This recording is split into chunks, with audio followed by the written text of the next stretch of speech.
ಭಾರತಕ್ಕೆ ಅರ್ಜೆಂಟೀನಾದ football ದಂತಕತೆ. Football ದಿಗ್ಗಜ Messi ನೋಡಲು ಜನಸಾಗರ. ಕ್ರೀಡಾಂಗಣದಲ್ಲಿ ಮೆಸ್ಸಿ ಅಭಿಮಾನಿಗಳ ದಾಂಧಲೆ. 3 ದಿನಗಳ ಕಾಲ ಭಾರತ ಪ್ರವಾಸದಲ್ಲಿರುವ ಫುಟ್ಬಾಲ್ ದಿಗ್ಗಜ ಲಿಯೋನೆಲ್ ಮೆಸ್ಸಿ ನೋಡಲು ಅಭಿಮಾನಿಗಳು ಮುಗಿಬಿದ್ದಿದ್ದಾರೆ. ಕೋಲ್ಕತ್ತಾದ ಸಾಲ್ಟ್ ಲೇಕ್ ಕ್ರೀಡಾಂಗಣದಲ್ಲಿ ಫುಟ್ಬಾಲ್ ದಂತಕಥೆ ಮೆಸ್ಸಿ ನೋಡಲು ಸಾಧ್ಯವಾಗದೆ ಆಕ್ರೋಶಗೊಂಡ ಅಭಿಮಾನಿಗಳು ಕ್ರೀಡಾಂಗಣಕ್ಕೆ ನೀರಿನ ಬಾಟಲ್, ಕುರ್ಚಿ ಎಸೆದು ರಣಾಂಗಣ ಮಾಡಿದ್ದಾರೆ. ಹೌದು, ಮೆಸ್ಸಿಯ 4 ನಗರಗಳ ಗೋಟ್ ಇಂಡಿಯಾ ಟೂರ್ 2025 ಇಂದಿನಿಂದ ಆರಂಭವಾಗಿದ್ದು, ಕೋಲ್ಕತ್ತಾ ನಂತರ ಹೈದರಾಬಾದ್, ಮುಂಬೈ ಹಾಗೂ ದೆಹಲಿಗೆ ಭೇಟಿ ನೀಡಲಿದ್ದಾರೆ. ಪ್ರತಿ ನಗರಗಳಲ್ಲೂ ವಿಶೇಷ ಹಾಗೂ ವಿನೂತನ ಕಾರ್ಯಕ್ರಮಗಳನ್ನು ಆಯೋಜಿಸಲಾಗಿತ್ತು. ಭಾರತಕ್ಕೆ ಆಗಮಿಸಿದ ಮೆಸ್ಸಿ ಜೊತೆಗೆ ಅವರ ಇಂಟರ್ ಮಿಯಾಮಿ ತಂಡದ ಆಟಗಾರರಾದ ರೋಡ್ರಿಗೋ ಡಿಪಾಲ್ ಮತ್ತು ಲೂಯಿಸ್ ಸುವಾರೆಜ್ ಸಹ ಭಾರತಕ್ಕೆ ಭೇಟಿ ನೀಡಿದ್ದಾರೆ.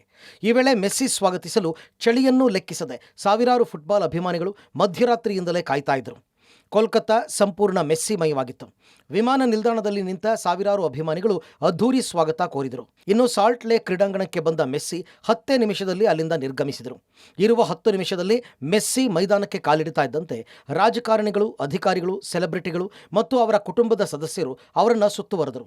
ಈ ಗದ್ದಲ ಅದೆಷ್ಟು ತೀವ್ರವಾಯಿತು ಅಂದರೆ ಅವರ ಭದ್ರತಾ ತಂಡ ಕಾರ್ಯಕ್ರಮವನ್ನು ಅರ್ಧಕ್ಕೆ ರದ್ದು ಮಾಡಿ ಅಲ್ಲಿಂದ ಕರೆದೊಯ್ದರು. ಹೀಗಾಗಿ ಸಾವಿರಾರು ರೂಪಾಯಿ ನೀಡಿ 3 ತಿಂಗಳು ಹಿಂದೆ ಟಿಕೆಟ್ ಖರೀದಿಸಿ ಮೆಸ್ಸಿ ನೋಡಲು ಬಂದಿದ್ದ ಅಭಿಮಾನಿಗಳಿಗೆ ಈ ಬೆಳವಣಿಗೆ ಇಷ್ಟವಾಗಲಿಲ್ಲ.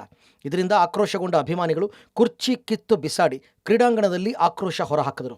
ಘಟನೆ ಬಗ್ಗೆ ಆಕ್ರೋಶ ಹೊರಹಾಕಿದ ಮಮತಾ, ಟಿಎಂಸಿ ವಿರುದ್ಧ ಬೊಟ್ಟು ಮಾಡಿದ ಬಿಜೆಪಿ.